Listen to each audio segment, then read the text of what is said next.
We all like to watch TV shows in our spare time, but some shows become so interesting that we have to spare time for them. Today I am going to talk about such an interesting show which is almost everyone's favorite.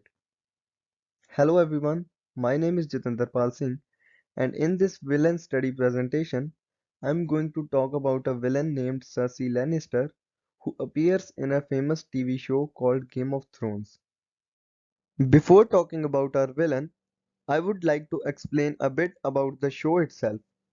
As the name of the show suggests, people fight with each other for thrones to determine who has control over which throne and which kingdom. But there is more to that. Actually, this show has two sides. On one side, there are the White Walkers or the army of the dead, and on the other side, there are the humans. They built a huge wall of ice to prevent the dead from entering their side. This show revolves around two houses named House Lannister and House Stark. Let me introduce you to the House Lannister's main characters, which are going to be our focus for today. This house involves Cersei, our villain, Joffrey, her son, Jaime and Tyrion, her brothers. Cersei becomes the queen after marrying Robert Baratheon. The House Lannister is all full of villains, but today I'm only going to talk about our super villain, Cersei Lannister, also known as Queen Regent. She made the house members be what they never were, as she manipulated everyone in the house. Let's talk about some situations when she showed her villainy behavior. When a king from House Stark found out that Joffrey was not the son of her husband Robert, but her brother, she got him executed for treachery. Even though kings of both houses were very close to each other, Robert could do nothing to save him. From this, you can guess how manipulative she was. She did all of that so her secret does not come out. But, as we all know, truth does not remain always hidden. Eventually, her husband found out the truth, and before he could even talk to her, she got him killed too.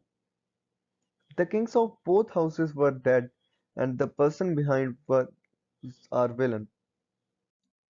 Just before the show came to an end, she played her biggest move for what she had been preparing for years. She threw wildfire at the boats of Stannis Baratheon's fleet, which burned her city, including her own men. Wildfire is the deadliest weapon used in Game of Thrones, which caused far more damage than the normal fire. A question may arise in your minds. Why did she do what she did? What were her motivations? So, she was a woman greedy for power. She feared that she would lose power if people ever find out about Joffrey not being a rightful heir to the throne. She wanted to get rid of everyone she hated, and that was why she destroyed House Stark by playing wicked acts. She wanted the power to remain in her own hands or someone she could control. The fear to lose power made her do unethical things which are even hard to imagine. I believe she was a great manipulator and a violent villain, and this is why. I killed your high sparrow and all his little sparrows. Power is power. Because it felt good to watch them burn. After watching this small clip, you can guess how much deadly villain she was. She literally said that she killed all the people because it felt good to watch them burn. These type of statements are usually made by someone who has been so blind for power that they cannot see anything beyond that. The Lannisters had this code that a Lannister always pays his debts, and under this code they killed thousands of people as if they were just taking the revenge. To talk about whether she was evil or not, we first need to understand who an evil person is.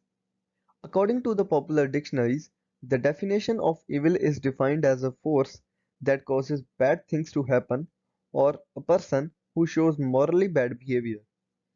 If we go into the depth of show, we can say that for each crime she committed, she had a good reason for that.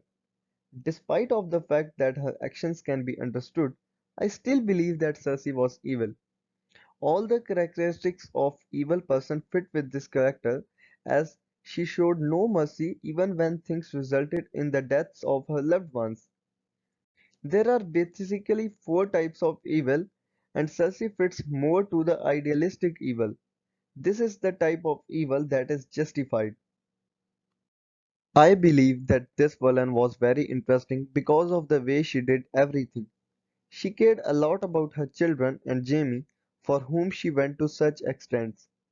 As discussed above, you could say that every move Cersei made could be justified and the reasons could be understood. But the justification still does not account for the actions she committed, and that is why she remains evil. And this was the end of our presentation. Thank you all for watching.